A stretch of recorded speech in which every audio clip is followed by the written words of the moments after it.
Léa, 24 ans, gestion de projet et je suis alternante UX designer chez Orange dans le cadre de mon master à l'IM UX et interactivité.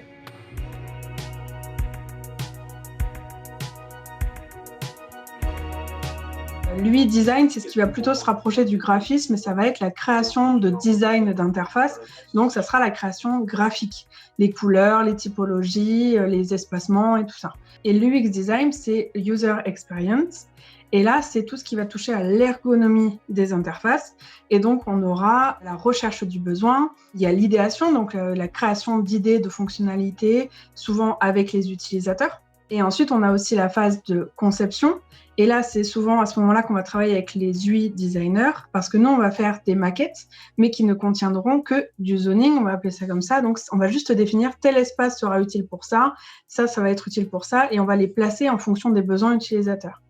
Lui, il va venir et ensuite, il va adapter cette interface et adapter les codes de l'entreprise au niveau visuel. L'UX, c'est vraiment toute cette partie recherche, idéation, conception et test. Quelque chose que j'ai découvert en faisant un job d'été dans une banque. Et en fait, quand j'ai découvert comment travaillaient les gestionnaires bancaires sur leurs interfaces, j'avais trouvé ça assez hallucinant parce qu'en fait, ils étaient les seuls à travailler sur ces écrans-là et c'était pas du tout adapté à leurs usages. Et en fait, ils devaient faire des sortes de stratagèmes pour optimiser leur production. Et quand j'ai vu ça, j'étais un peu étonnée, puis je me disais c'est totalement idiot de faire ça comme ça, vu que si les écrans sont adaptés, ils travailleront plus vite, ils travailleront mieux et ça sera plus confortable pour eux, donc c'est bénéfique pour la société. Et c'est à ce moment-là que j'ai commencé à me renseigner sur l'UX. Et j'ai lu des bouquins, j'ai assisté à des conférences, et je me suis rendu compte que c'était vraiment quelque chose qui était vraiment passionnant. Et donc, très rapidement, j'ai essayé de l'intégrer dans mes projets, notamment en DUT, pour tester, faire des entretiens utilisateurs, tester nos interfaces et tout ça. C'est grâce à ça, notamment, et toutes ces recherches, que j'ai pu obtenir un vrai stage en UX design pour la fin de mon DUT. Curiosité, empathie et rigueur.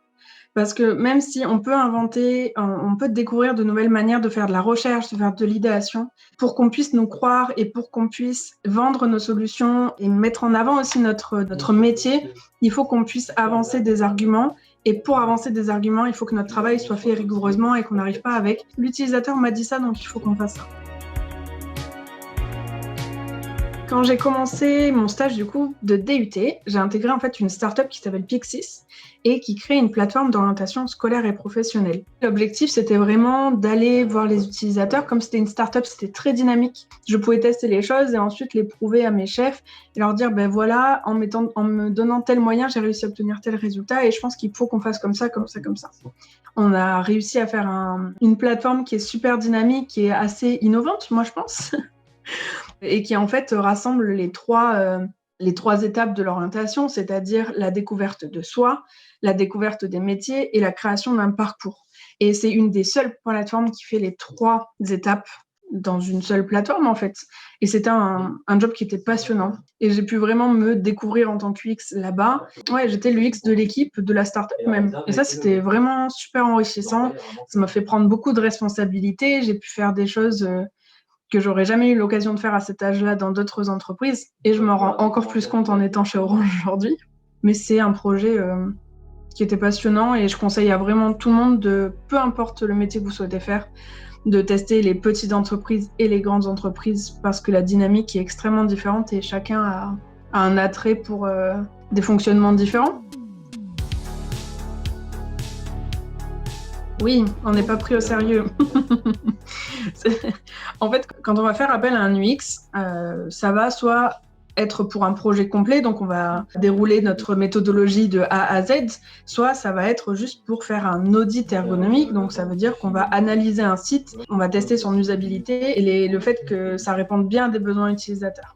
On ne va pas nous prendre au sérieux parce qu'on ne va pas parler de chiffres. On va sortir ce qu'on appelle des verbatims, donc c'est des citations. On dit, voilà, tel utilisateur, il y a plusieurs utilisateurs qui nous ont remonté le fait qu'ils ne comprenaient pas à quoi servait tel bouton. Souvent, quand on exprime les choses de cette manière-là, on va nous répondre, on n'a qu'à leur apprendre, ou oui, mais nous, on pense que c'est bien comme ça. Et en fait, c'est un peu compliqué de faire entendre notre voix parce qu'on n'a pas d'autre impact que de conseiller souvent, parce qu'il y a plein de choses qui vont passer après nous. Je te donne un exemple concret. Quand j'étais dans ma startup, je faisais des interfaces. Elles passaient ensuite entre les mains d'une UI qui harmonisait tout ce que j'avais fait. Et après, ces interfaces devaient être développées. Mais comme on n'avait pas beaucoup de temps, qu'on avait beaucoup de pression, qu'on avait beaucoup de choses à livrer, ben les développeurs, ils développaient grossièrement les fonctionnalités que j'avais créées, mais c'était pas au pixel près d'une certaine manière. C'est-à-dire qu'il y a tel endroit, ça répondait pas du tout à ce que j'avais créé et ni aux besoins qui étaient exprimés derrière ça. Oui, mais nous, on peut faire que comme ça, et de toute façon, c'est nous qui avons le dernier mot, globalement. Et en fait, nous, on n'est que des conseillers d'une certaine manière, et on va créer des choses, hein, c'est sûr. Mais on n'a pas l'impact qu'on devrait avoir sur une entreprise, sur un projet, et ça, je pense que la plus grosse difficulté, c'est qu'il faut tout le temps se battre pour qu'on nous écoute. Et ça, peu importe si on est dans une petite ou une grande structure. Hein. Bah ça, c'est un métier qui est extrêmement enrichissant, c'est-à-dire les projets se ressemblent pas. C'est-à-dire qu'il y a une panoplie de méthodologies en UX. On a un livre qui est épais comme ça, juste pour nous dire voilà tout ce que vous avez, que vous pouvez utiliser pour faire de la recherche, de l'idéation, des choses comme ça. Et en fait, on n'est pas obligé de connaître tout par cœur. Par contre, on doit savoir où trouver les informations. On peut découvrir des choses et c'est un métier dans lequel tu apprends tout le temps, tout le temps, tout le temps, tout le temps. Tu apprends beaucoup des autres parce qu'on n'a pas tous la même vision de l'UX. J'ai la chance de travailler avec une équipe d'ergonomes et d'UX designers. Et en fait, personne n'a la même vision de son métier. On se rejoint parce que souvent, il y a les valeurs humaines derrière, comme je te l'ai dit tout à l'heure. L'empathie et la curiosité, c'est des valeurs humaines qui sont nécessaires à ce métier-là. Et en fait, on apprend de tout le monde.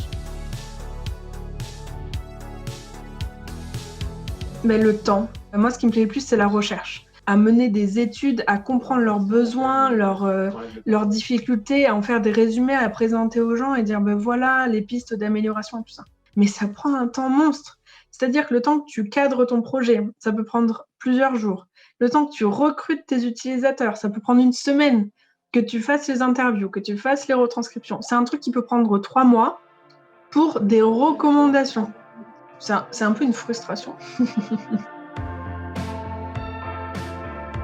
Alors moi, j'ai beaucoup travaillé avec Sketch et c'est vrai que c'est un outil que j'ai beaucoup aimé, Airtable, qui permet en fait de faire des comptes rendus, on va dire, des analyses, et ça permet de faire des analyses d'études et tout ça, de compiler en fait des résultats, et c'est un truc que j'ai beaucoup aimé. Participate Lookback, c'est un outil pour faire passer des tests utilisateurs à distance et sur téléphone. Et c'est pas facile d'en trouver tous les jours, ça. C'est savoir se remettre en question, savoir évoluer dans tes pratiques et pas uniquement faire les choses que tu connais. Et ça, c'est pas facile. Et toujours être connecté à tes émotions aussi.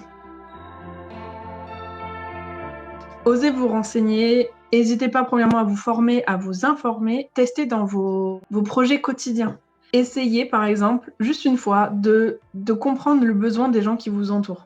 Votre mère, à votre père, et vous essayez de comprendre quelle est sa journée type, quels problèmes il ressent dans sa journée, quels sont les besoins qu'il a et qui pourraient lui faciliter la vie. Et en fait, juste de comprendre les besoins des autres. Et déjà, vous allez comprendre si ça vous intéresse de connaître ce genre de choses, si vous avez des facilités ou des difficultés à discuter avec les gens de cette manière-là. Voilà, osez découvrir de nouvelles pratiques et discuter autrement.